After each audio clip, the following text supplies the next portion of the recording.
Well, clearly, Gelon was, a great player for us, and I think to bring in as many new people as Coach Forbes did, and trying to get those folks to kind of understand what we're trying to do, both on the offensive and defensive, sides of the ball, and then also figure out new offenses and kind of change the whole mentality of how we play from going from a team that was almost a total zone team to almost a total man-to-man team. I think, those are a lot of big challenges that were out there, and I think bringing in somebody like Gelon, who had that kind of experience that he had at Cincinnati, and being the tough guy that he is, I think he really helped us. Clearly he scored a lot of points, he made a lot of threes, but he also made a lot of huge plays during the year that won games for us. So I think getting Gelon was clearly important as we're building this thing, and I think that's what we're really trying to do, is build this program.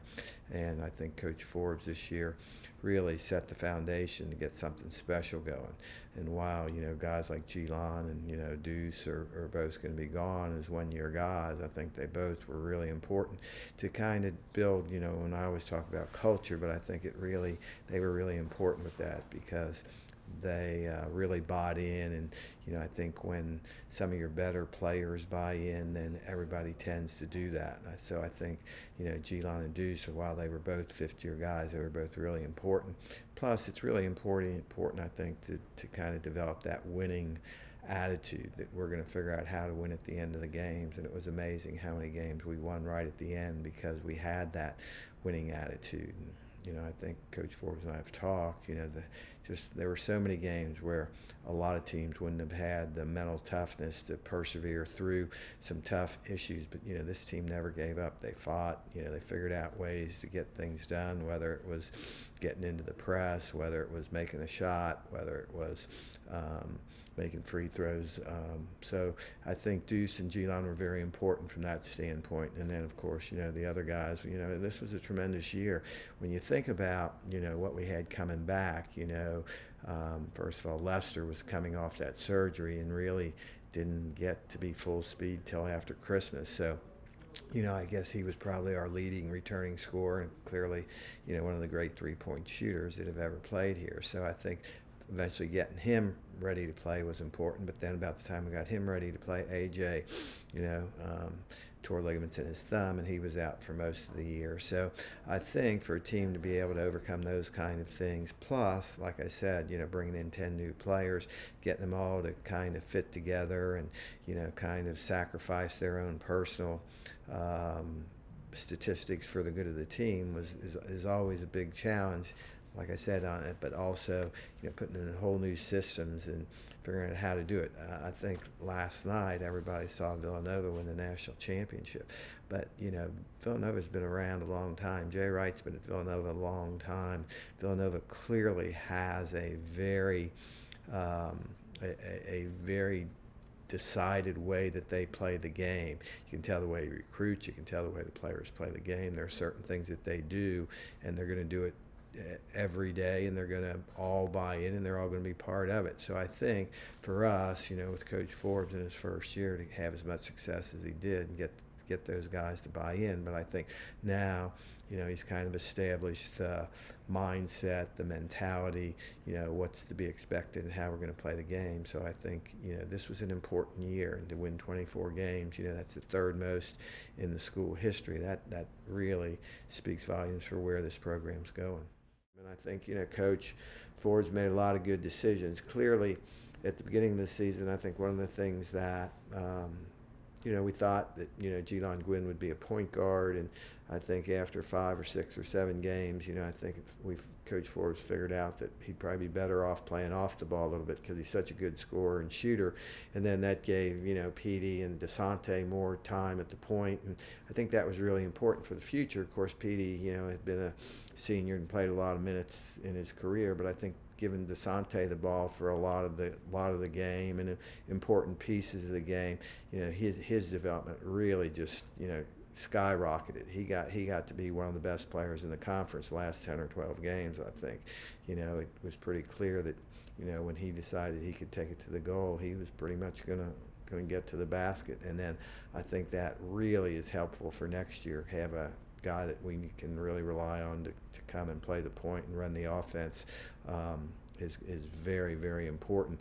So I think that, was critical. Plus, other people figured out, they had to do some things that kind of had to go small times, with Deuce playing, the 4 position or the power forward guarding, a big guy and spreading the court. And, sometimes we as coaches, we get so sophisticated in what we're trying to do that we confuse people. And I think, Coach had to kind of simplify some things on the offensive side of the ball. And I think, that really was great that he was able to kind of adapt to, the talents of our guys, and then also figure out how to maximize each of their own particular skill set. So I think that takes a while.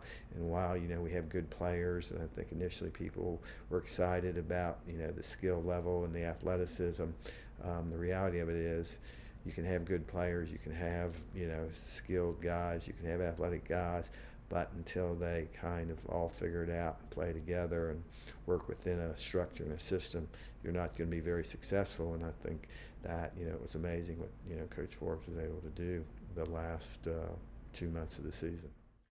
Yeah, and it's kind of funny. I didn't think we actually played super fast. I thought, we didn't play slow, but I didn't really feel, we were like, we were going to try to push the ball up the court on every possession. At times, we kind of played under control. And I think, like I say, with so many new guys, I think, Coach Forbes felt at times, he had to have control, try to get into some patterns and that sort of thing. I think it was probably the points we scored might have been more a factor of defense, of, making people play faster, of, really trying to get after them and helping recover on defense. So I think, it's really, that's really a tremendous accomplishment when you figure third most points in the school history. There's been a lot of good teams here. There's been a lot of good players. So I think that, that really is just outstanding that this team has scored the third most points in a regular season. That's pretty neat. Yeah, 14 wins within a conference is pretty strong. Whenever you can win on the road, that's a good thing. It doesn't much matter, what conference you're in. Winning conference road games is always really tough. And, we were able to win, I guess. We won, 7 conference road games. That's off the top of my head, maybe 6. But yeah, so I think that was that's tough to do, but we were able to do it. And once again, I think it comes back to that mentality of tough. We're not going to give in when things are really challenging on the road. Our guys seem to be able to fight through it and figure out a way to win.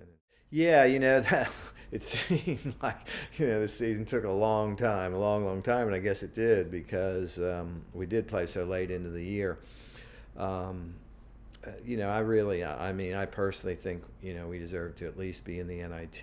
I just looked at our RPI. I think our final RPI was 83, which is pretty good. There were a lot of people that were selected to play in the NIT that didn't have anywhere near that good a RPI. So we had to make a decision about postseason, and with the new Vegas 16 that was coming in, we just saw that as a much more viable, a much better competitive field, a much better situation. There were a lot of positives to it. I think it's going to be a good event in the future, and because of you never know exactly what people are going to do. The field didn't have any of the high majors that we kind of thought they were going to have, and kind of made our decision based on that. But I think, Louisiana Tech, Old Dominion, Oakland, Northern Illinois, UC Santa Barbara, those are good programs, and, gave us a lot of exposure playing on CBS Sports. So I think it turned out to be good. I think beating Louisiana Tech was a very nice win for ETSU.